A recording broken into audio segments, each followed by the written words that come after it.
Assalamualaikum warahmatullahi wabarakatuh. Perkenalkan, nama saya Denisa Fitria Putri Nova dengan NIM 23050724308 dari kelas I Teknik Sipil.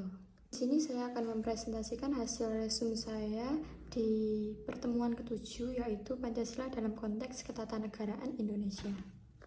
Untuk yang pertama, yaitu sistem ketatanegaraan, dibagi atas 7 sistem yang dikenal dengan 7 kunci pokok sistem pemerintahan negara.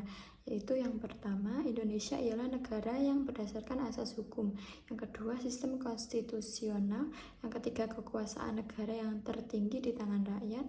Yang keempat, presiden ialah penyelenggara pemerintahan negara yang tertinggi di samping MPR dan DPR. Yang kelima, menteri negara ialah pembantu presiden.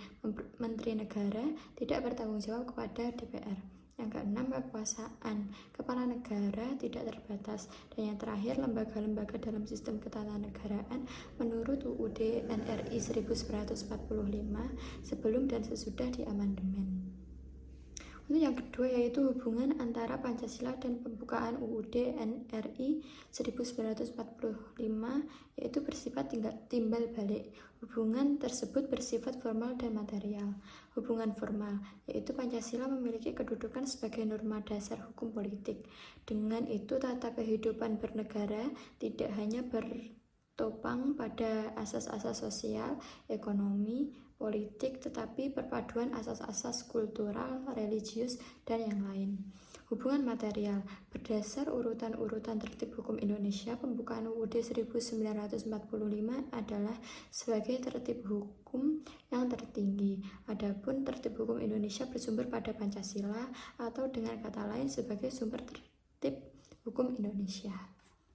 Di sini saya akan mempresentasikan untuk materi ke-14 pertemuan ke-14, yaitu Pancasila sebagai paradigma pembangunan bangsa.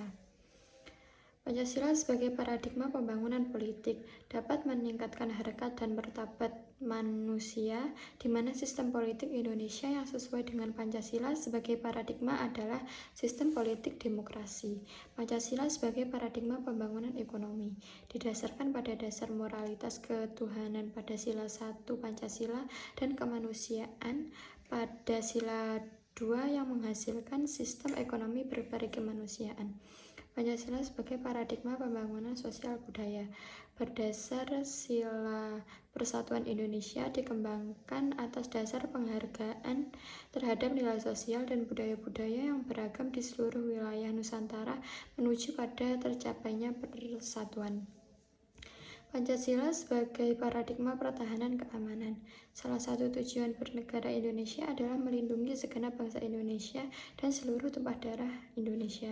Hal ini bermakna tugas dan tanggung jawab tak hanya penyelenggara saja, tetapi juga seluruh rakyat. Pancasila sebagai paradigma pembangunan hukum.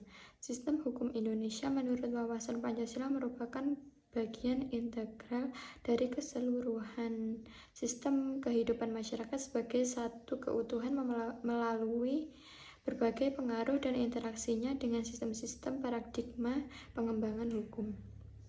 Pancasila sebagai paradigma pembangunan kehidupan umat beragama. Indonesia terdiri dari suku, etnis, bahasa, dan agama, namun penduduknya saling bekerja sama untuk kemerdekaan Indonesia. Pancasila sebagai paradigma pengembangan iptek. Iptek mampu membantu manusia dan memudahkan kehidupan manusia, serta iptek penting bagi lembaga pendidikan sehingga iptek tidak bisa dipisahkan dari lembaga pendidikan.